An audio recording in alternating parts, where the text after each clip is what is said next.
when I was talking to the seafarers, I realized that they need somebody to present them. They need somebody to talk on behalf for them. And what I wanted a lot is to help the seafarers who the ships comes to Kenya, and they didn't have anywhere to go. They had the mission to seamen, yes, but then they didn't have somebody who can go on board and listen to look at their wages and look at the health and safety issues. And because I've been working in the port of Mombasa for the last 22 years, I'm a docker, and it was easier for me to identify the seafarers suffering in the port. Later, 2009, we didn't have an inspector, and ITF region office in Nairobi asked me if I can assist a ship which had a problem. And I did my voluntary work, because I do that a lot. And I bought the ship, and I didn't have any knowledge of inspector. But I talked to one of the inspectors in South Africa, that is Sprite, Zungu. And I called him and I asked him, what am I supposed to do when I go to that ship? Because we had an email for our chief cook who had a problem. He did not get his salary for the last 3 months. Then I went to the board. I talked to the captain. And before I went in, I realized some of the captains are a bit rude. And when they saw me as a woman, he wanted to he sent one of the seafarers a radio to talk to me on the radio when he's up. And then I asked the seafarers, tell your captain that I'm not his crew member. I'm not a seafarer member. I'm an inspector. At that time I was not inspector, but I felt like I'm one of them.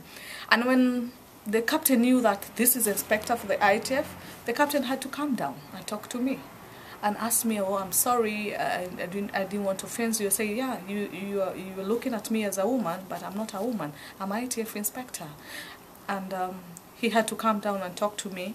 And later we went to the board and we talked on the salary issues. And I contacted Sprite in South Africa. He told me the step which I'm supposed to take. And I realized, oh my God, this is a very interesting job. I think I need to do it. And it gave me that encouragement. And I felt like this is a field where it's dominated by the men. And we should not leave it for the men alone. As women, we need to try it. And the support from the men themselves, also it's very good, because I have the support from the dockers, because I've been one of the high frontline people who do organizing on the strike time and issues of organizing a campaign. So the support of the men were there when I was boarding the ships. And I feel like I'm happy and I'm comfortable, and also I'm yet to see what is next. And I think I'm not scared.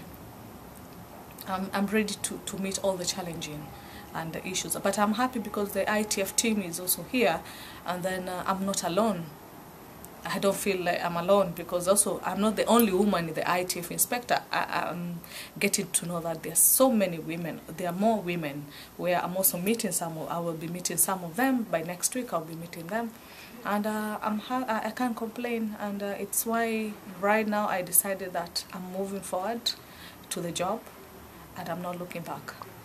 Yes.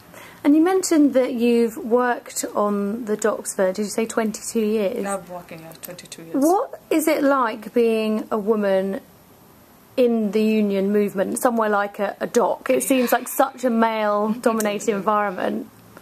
It is a bit tough, because men will never give you things in the silver plates. And what in many years women, maybe in Africa, we thought maybe there's that sympathy for women who comes to the union leadership and maybe given a position as a woman. But realizing in dockers, they don't have that sympathy. They will tell you, you need this position, you need to fight for it. And I went for it. I fought it for the position. And we have 6,000 workers in the dockers. And you need to do your campaign to be elected by the 6,000, men and women. The percentage of women in the dockers in Mombasa is very little, because out of 6,000, only 2,000 are women. Then the rest of the numbers are men. So the challenging of the women alone is different, and the men are different. But if you know how to work with them, and you are somebody who can sacrifice, who has that trade union in your heart, and the men can look at you and feel like this is somebody who can present, who can take our issues in front of the management and our employer, and he can move it, and he's not scared, then the men will give you all the support.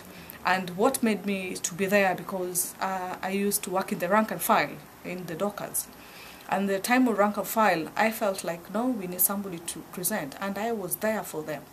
And I was not scared about it. And it's not easy for women, but we are few. But there are many challenging, but what I believe and give encouragement to women that you don't wait for it. And if you don't come out, they will never know if you're one of them. And if you don't come out from where you are, they will never know if you're a leader. You need to come out from where most women feel like we are always in the kitchen, but now we are coming out of the kitchen. We need to come out so that, and also that encouragement, support of other women's. You don't get a lot, but we have been crying all the time. Women are they're not supporting one another. But those are history, those are a myth, those are history. I know they do it, but if you close your ears and move forward, you will move. And you need to come out. Nobody will come take you wherever you are. And you need to pull. And what I love is, I was mentored by a woman. I was not mentored by a man. When I hear women say we are enemy of ourselves, I feel bad, because I was not mentored by a man. I was mentored by a woman. And that woman held my hand, and I did not pull the woman back, but I went up with her. And right now, she is above me, but also she's so proud, because she realized that I did not pull her down. That is the most problem with women. When you hold hand to them, they will tend to pull you down instead of going up. But I'm happy the few women we're in the dock of Mombasa, we are strong women. We're not women to joke. We are serious, and we are ready for anything. What do you think that unions can do to encourage more women to get involved in the movement? What I feel, it is empowerment, to empower them, and also to give them chance. What we had, the other General Secretary before our new General Secretary, which we have, is called Simon Sang, other General Secretary were not giving opportunity to the women. They were not training the women. The men were dominated. Even when the letter comes from international organization asking for women to attend meetings, you could even see men want to go to those meetings. But what we realized for the new General Secretary, who this is his second term, he's very open to us. He have given us opportunity. He have given us that mandate to even advise him and tell him what is the good for the women issues. He have given that space to the women, empower and training, and also giving us chance to do what we feel like we want to do. And if we go wrong, if he goes wrong, he's ready to sit with us and talk to us. So I will maybe talk to other General Secretary and ask them the need to give the women space, because if you go to the meetings or conferences where a General Secretary comes with maybe the invitation is one woman, one man, and maybe a man is a General Secretary, and when the woman, she's there as a woman leader, some of the women will not speak because the General Secretary is there. Because when you speak whatever you're speaking about your union, when you go back home, you will never attend again another conference, because you're supposed not to talk in front of the General Secretary. And I'm happy, because when you go with Simon, and we used to call him Simon because he's our General Secretary, we feel like we're brothers and sisters. We don't see him as, some of the General Secretary takes the union as personal. But to him, our General Secretary told us the union belongs to us. It does not belong to him. If we want to bring the union down, it is us, not him. So we need to support him and give him all the support to bring the union. So we need to give the women that opportunity and to give them space to do what they want to do as union leaders, but not to give them position, and then you tend to not to give them a space so that they can speak, because the women need to speak. If they don't speak, then I don't see, they cannot move anywhere. Yeah.